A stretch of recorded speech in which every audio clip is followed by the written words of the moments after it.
The morning sun cast long shadows across the pristine grounds of Windsor Castle as 10-year-old Prince George walked slowly through the East Garden. Unlike other children his age who might rush through such a magnificent place, George moved with careful steps, his young mind already aware of the weight that came with his royal birthright. He wore a simple navy sweater and khaki trousers, looking more like any ordinary schoolboy than the future King of England. As he rounded the corner near the ancient oak tree that had stood for over 3 centuries, George noticed something that made him pause. There, sitting on a weathered stone bench partially hidden by climbing roses, was Thomas Harrison, one of the palace guards. The man's shoulders shook slightly, and his usually perfect posture had crumpled into something that spoke of deep exhaustion and sorrow. Thomas had served the royal family for 15 years, standing at attention through countless ceremonies, state visits, and family gatherings. His record was spotless, his dedication unwavering. But today, something was different. His usually immaculate red uniform looked somehow disheveled, though every button remained properly fastened and every crease perfectly pressed. It was his spirit that seemed wrinkled beyond repair. George had always been taught to observe before acting, a lesson his father, Prince William, had emphasized during their walks through these same gardens. The young prince noticed the photograph clutched in Thomas's trembling hands, though he couldn't make out the details from his distance. What he could see was the way the guard's breathing came in uneven gasps, the way his free hand covered his eyes as if trying to block out the world around him. For a moment, George considered walking away. Royal protocol suggested that members of the family should maintain appropriate boundaries with staff. His tutors had explained the importance of professional relationships, the delicate balance between kindness and propriety that had been maintained for generations. Yet something deep within his young heart rebelled against simply pretending he hadn't witnessed this moment of human vulnerability. The garden around them seemed to hold its breath. A robin landed on the fountain nearby, tilting its head as if it too was aware of the significance of this moment. The gentle sound of water trickling from the fountain created a peaceful backdrop, but it couldn't mask the quiet sounds of Thomas's distress. George knew Thomas well, though they had never engaged in lengthy conversations. The guard had been present during many family celebrations, standing silently but somehow reassuringly at his post. During George's 8th birthday party, Thomas had been the one to quietly retrieve a wayward balloon that had escaped into the garden.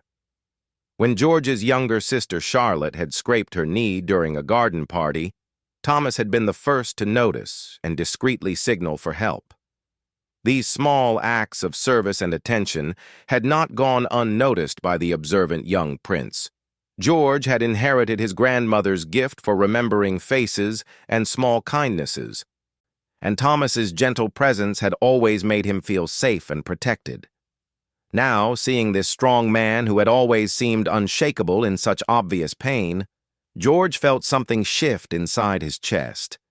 It was as if all the lessons about duty, service, and compassion that had been woven into his education suddenly crystallized into this single moment of choice. The photograph in Thomas's hands caught a brief glint of sunlight, and George could see that it showed a young woman with kind eyes and a warm smile. Even from his distance, he could sense that this image held profound meaning for the grieving guard. The way Thomas held it suggested it was precious beyond measure, something to be treasured and protected. George took a step closer, then another. His soft-soled shoes made little sound on the garden path. But somehow Thomas sensed his approach. The guard's head snapped up, and for a moment their eyes met. Thomas's face showed surprise, embarrassment, and something that looked almost like fear. He quickly attempted to compose himself, rising from the bench and trying to assume his usual professional stance. But George saw through the facade. In that brief moment before Thomas could rebuild his walls, the young prince had glimpsed the raw humanity beneath the uniform. He saw a man struggling with loss, fighting to maintain his dignity while his world crumbled around him. It was a look George had seen before, reflected in mirrors in palaces around the world, in the faces of people who carried burdens too heavy for their shoulders, yet had no choice but to continue standing.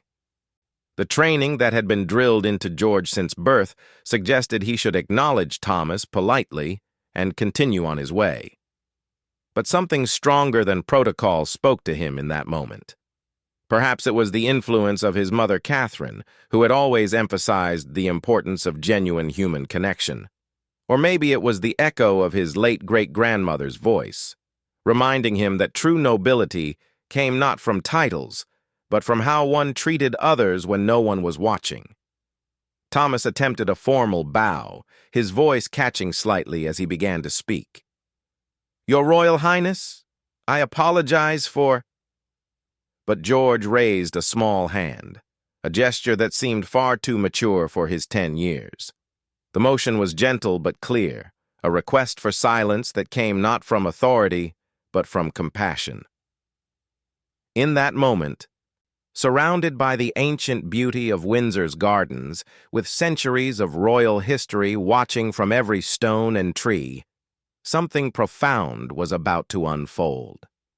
The future King of England was about to learn one of the most important lessons of his young life, not from a tutor or textbook, but from his own heart's response to another human being's pain.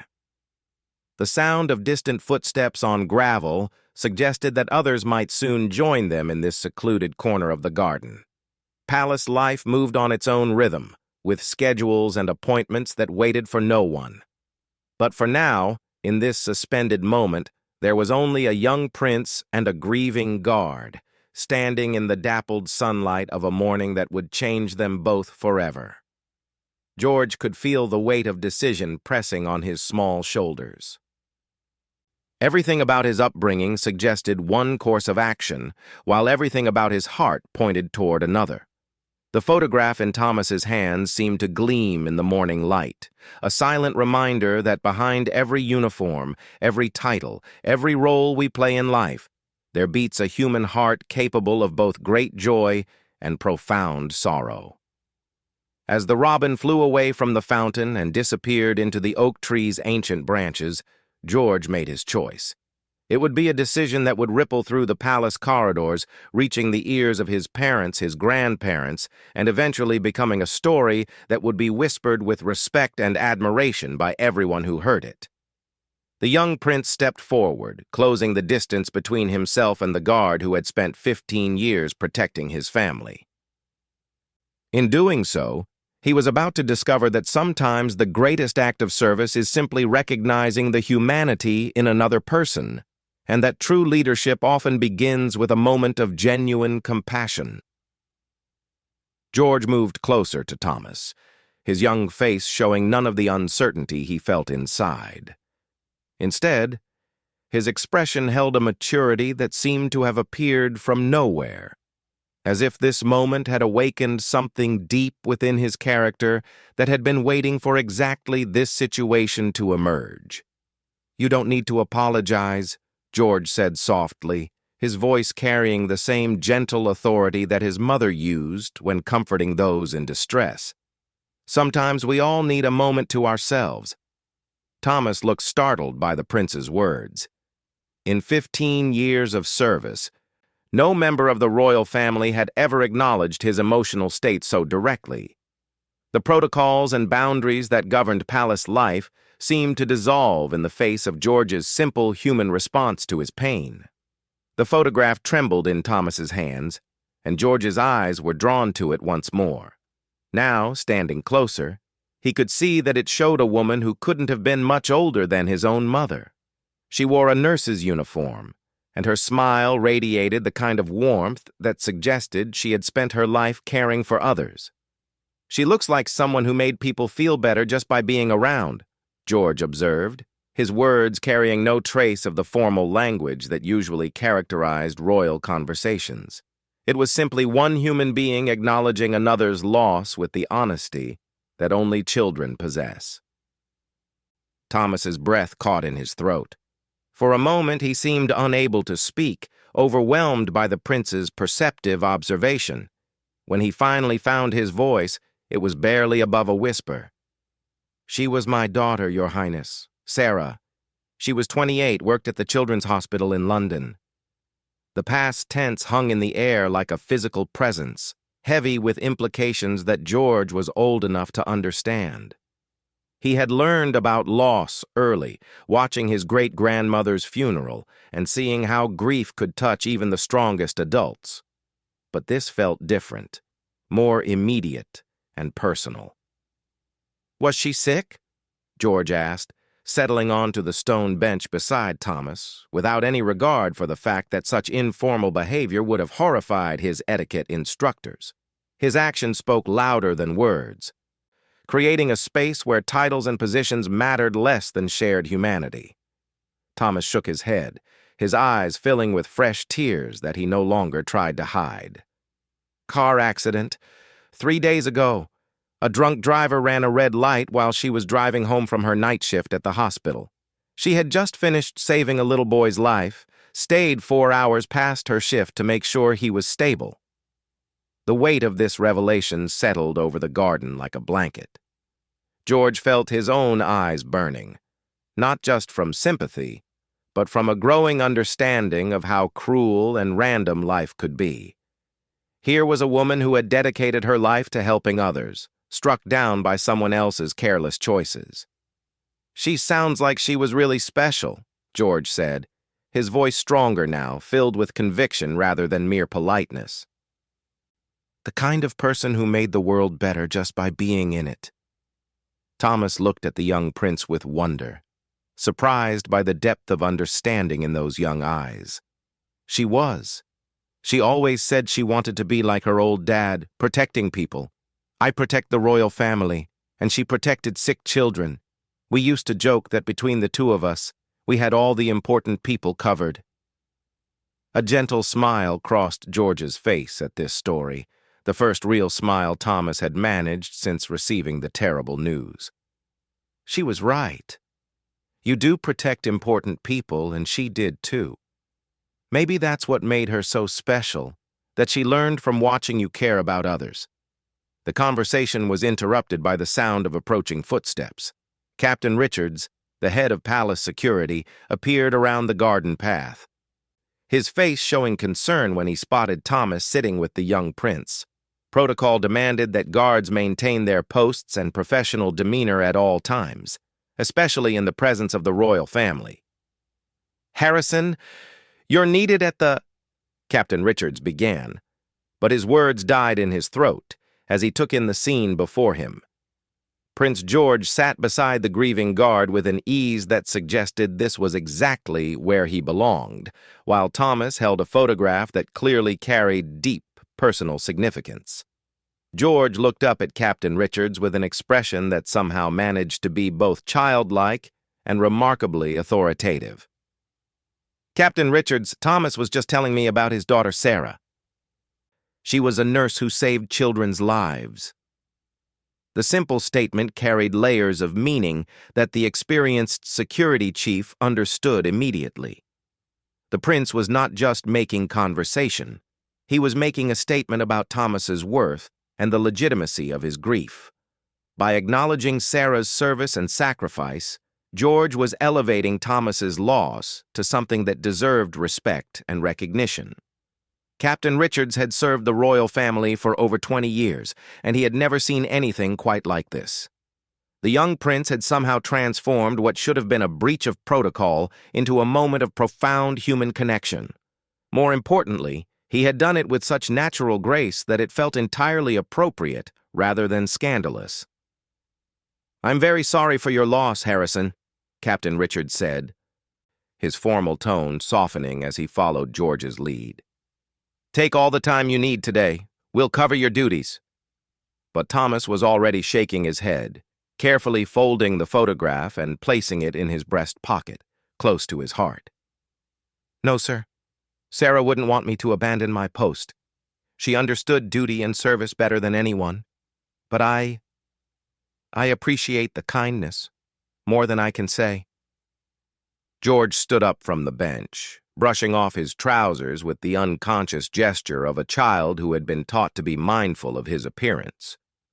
But his next words showed that his mind was focused on far more important matters than clothing. "Thomas, would you like to walk with me for a little while? Sometimes it helps to move when thinking about people we miss. My grandmother taught me that." The invitation was unprecedented. Members of the royal family simply did not take casual walks with individual staff members, especially not emotional ones who were struggling with personal loss. Yet George's suggestion felt so natural and appropriate that both men found themselves nodding in agreement. As they walked slowly through the garden paths, George began to share stories about his own experiences with loss and difficult emotions. He spoke about his great-grandmother's passing, about the anxiety he sometimes felt about his future responsibilities, and about how his parents had taught him that feeling scared or sad didn't make someone weak. Thomas found himself opening up in return, sharing memories of Sarah's childhood, her determination to become a nurse, and the pride he felt watching her graduate and begin her career. He talked about the letters she would send from the hospital, filled with stories about the children she cared for and the families she helped through their darkest hours. "She sounds like she inherited your caring nature," George observed, as they paused beside a rose garden that his great-grandmother had personally designed. "The way you've always looked out for my family, made sure we felt safe and protected. She probably learned that from watching you." The insight was remarkably mature for a 10-year-old, but it came from a place of genuine observation rather than forced wisdom. George had spent his young life watching the adults around him, learning to read their emotions and motivations with an accuracy that often surprised those who underestimated his perceptive abilities. As they continued their walk, other palace staff members began to notice the unusual trio moving through the gardens. Word spread quietly through the corridors, carried by whispered conversations and meaningful glances. The young prince was walking with a grieving guard, treating him not as a servant but as a friend in need of comfort. By the time they returned to the original bench where their conversation had begun, something fundamental had shifted in the atmosphere of the palace. Thomas stood a little straighter, his grief still present but no longer overwhelming. George had grown a little older, his understanding of leadership deepened by this encounter with genuine human need. "Thank you, Your Highness," Thomas said formally, but his eyes conveyed gratitude that went far beyond mere politeness. "This conversation, this kindness, it means more than you know." George smiled, the expression lighting up his young face with a warmth that reminded Thomas of Sarah's own radiant smile. "My mother always says that kindness doesn't cost anything, but it's worth everything. I think Sarah probably knew that too." News of George's compassionate encounter with Thomas spread through Windsor Castle with remarkable speed, though always in hushed, respectful tones. Staff members who had witnessed the prince's kindness shared the story with a mixture of admiration and amazement, struck by the maturity and genuine empathy displayed by someone so young. By evening, the story had reached Prince William and Catherine, who listened with expressions that shifted from surprise to deep pride. They had worked hard to raise their children with an understanding of their privileged position and the responsibilities that came with it. But seeing George apply these lessons so naturally in an unplanned moment filled them with profound satisfaction. "He didn't ask permission or seek approval," Catherine observed to her husband as they discussed the day's events in their private sitting room. "He simply saw someone in pain and responded with his heart. That's exactly the kind of leader we hope he'll become." William nodded, remembering his own childhood lessons about balancing royal duty with human compassion. His grandmother, Elizabeth II, had been a master at this balance, and it seemed that George was naturally developing similar instincts. The fact that he didn't think about protocol or appearances, that he just focused on helping Thomas cope with his loss. That shows real character. Meanwhile, Thomas completed his evening duties with a lighter heart than he had carried in days. The photograph of Sarah remained tucked close to his chest, but now it felt less like a weight and more like a source of strength. The prince's words echoed in his mind, particularly the observation that Sarah had inherited her caring nature from watching her father serve others. The next morning brought an unexpected development.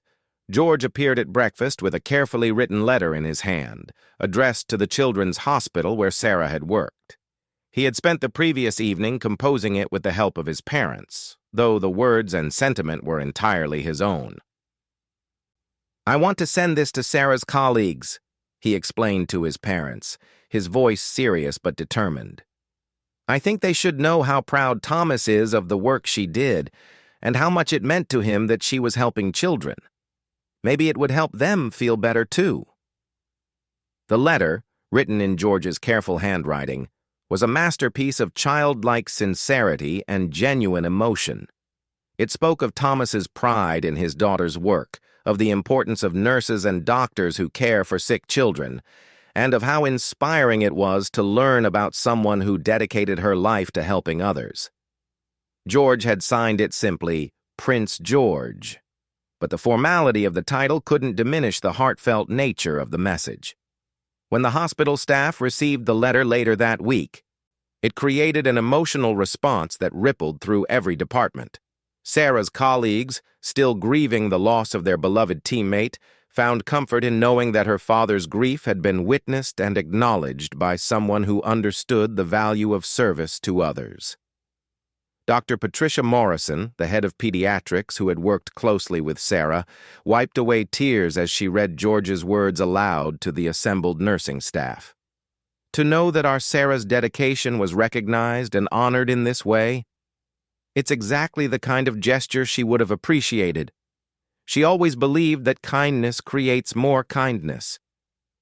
The letter was framed and hung in the children's wing of the hospital, where it served as a daily reminder to staff and families alike that their work mattered, that their sacrifices were seen and valued by those who understood the true meaning of service. Back at Windsor Castle, the effects of George's actions continued to unfold in unexpected ways. Thomas found that other staff members approached him with new warmth and openness, sharing their own stories of loss and struggle. The prince's example had created permission for authentic human connection within the formal structure of palace life. Captain Richards noticed the change immediately. "There's something different in the atmosphere," he confided to his wife during dinner one evening. "People seem more human somehow, more connected to each other. It's as if Prince George's kindness gave everyone permission to remember that we're not just employees. We're people with real lives and real feelings." 3 weeks after the initial encounter in the garden, Thomas requested a private meeting with Prince William. The young prince's father received him in his study, curious about what the veteran guard might wish to discuss. "Your Royal Highness?" Thomas began formally, then paused, struggling to find the right words. "I wanted you to know about your son's kindness to me during a very difficult time. What he did, how he treated me, it saved me in a way I can't fully explain." William listened intently as Thomas recounted the story of that morning in the garden, the compassionate conversation, and the letter that followed. As the guard spoke, William felt a growing sense of awe at his son's instinctive understanding of what true leadership meant. "He could have walked away," Thomas continued, his voice thick with emotion. "Protocol suggested he should have, but instead he chose to sit with me, to listen, to acknowledge Sarah's life and my loss. In that moment, he was more than a prince. He was a human being reaching out to another human being." William felt tears prick his eyes as he listened to Thomas's account. The guard's words painted a picture of George that was both surprising and completely consistent with the boy he knew his son to be. The formal setting of royal life often made it difficult to see such genuine moments of character, but Thomas's story revealed the true heart of the future king. "There's something else, Your Royal Highness," Thomas added, his voice growing stronger. "That conversation with Prince George, it didn't just help me process my grief. It reminded me why I chose this job in the first place. Protecting your family isn't just about security protocols or standing at attention. It's about serving people who understand the importance of service to others." The meeting concluded with William expressing his own gratitude for Thomas's years of dedicated service, but also his pride in knowing that his son had inherited the ability to recognize and honor that dedication. As Thomas left the study, both men felt that something significant had been acknowledged and celebrated. That evening, William shared Thomas's words with Catherine and George, who listened with the serious attention he gave to all important conversations. When his father finished speaking, George was quiet for a long moment, processing the impact his actions had created. "I didn't really think about it being special," George finally said, his voice thoughtful. "Thomas was sad about his daughter, and it seemed like he needed someone to care about that. Sarah sounded really wonderful, and I thought her dad should know that someone else could see how wonderful she was too." Catherine reached over and hugged her son, overwhelmed by the simple wisdom of his response. "That's exactly right, darling. Sometimes the most important thing we can do is let someone know that their love for another person is seen and valued." Years later, when historians would examine this period of the royal family's life, many would point to this incident as a defining moment in Prince George's development as a leader, not because of any grand gesture or public ceremony, but because it revealed a fundamental understanding of what it means to serve others with genuine compassion. Thomas continued his service at Windsor Castle for several more years, eventually retiring with honors and the deep respect of the entire royal family. He kept George's letter to the hospital framed in his own home, alongside photographs of Sarah and commendations from his years of service. On his last day of work, George, now a teenager, made a point of personally thanking Thomas for his years of protection and care. "You taught me something important that day in the garden," the young prince said as they shook hands. "You showed me that real strength sometimes means letting others see when you're hurt, and that caring about each other is what makes us human." The conversation had come full circle. From a moment of compassionate connection to a lifetime lesson about leadership, service, and the bonds that unite us all in our shared humanity. Prince George's quiet act of kindness had created ripples that extended far beyond that morning in the garden, touching lives and hearts in ways that would be remembered and cherished for generations to come.